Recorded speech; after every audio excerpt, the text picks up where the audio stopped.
काय नक्की प्रकार आहे, काय सांगाल? आपल्या इथे भ्रष्टाचार झाल्याची माहिती तुम्हाला 3 कोटीच्या आसपासचा भ्रष्टाचार आहे, काय सांगाल? हा, ही बातमी काही प्रमाणात खरी आहे. यामध्ये साधारणतः 3,73,00,000 म्हणजे अपव्यवहार झाल्याचं आढळून येत आहे. त्या अनुषंगाने वरिष्ठांनी दिलेल्या आदेशानुसार मी 4 तारखेला पोलीस स्टेशनला गुन्हा दाखल केलेला आहे. याबाबत चौकशी चालू आहे. किती लोकांवरती गुन्हा दाखल केलेला आहे आणि काय प्रमुख कारण आहेत, काय नक्की ते- भ्रष्टाचार झालेला आहे? चुकीचे कागदपत्र सादर करून किंवा खोटे कागदपत्र सादर करून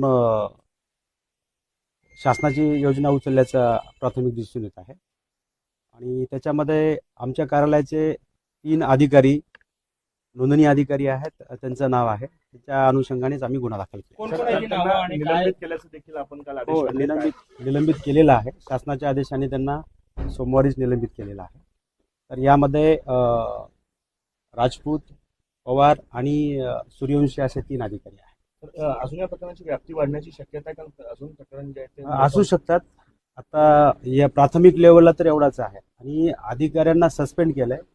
आता जो खरा दोषी आहे ते पोलीस तपास करेल आणि संबंधितावर काय असेल ते योग्य ते गुन्हे दाखल. कशा स्वरूपाचे मोडस होते, काय केलं एकंदरीत? आता याबद्दल मी आपल्याला जास्त सांगू शकणार नाही, पण एवढं सांगू इच्छितो की वरिष्ठांनी दिलेल्या आदेशानुसार संबंधितावर पोलीस गुन्हा वगैरे दाखल केलेला आहे आणि शासनाचा एक प्रयत्न आहे की संबंधित योजना कामगारापर्यंत स्वच्छ प्रतिमेच्या आणि कोणत्याही फसवणूक न करता पोहोचवण्याचा आमचा प्रयत्न आहे. तरी आज देखील एजंटांची जी एजंटीगिरी आहे ती दिसून येते. बांधकाम कार्ड काढण्यासाठी अमाप पैसे घेतले जातात आणि त्याला आपल्या अधिकारी असं असेल तर नाही, असं म्हणणं तुमचं खोटं आहे. असं असेल तर संबंधित व्यक्तींनी योग्य त्या प्राधिकरणाकडे तक्रार करून त्यांना रोखलं पाहिजे. नाही सर, या प्रस्तुत प्रकरणामध्ये खासगी एजंटांचा सहभाग असण्याची शक्यता आहे का? कारण बांधकाम कामगारांच्या नावावर तपासामध्ये जे सिद्ध होईल त्यानुसार संबंधितावर गुन्हा दाखल होईल.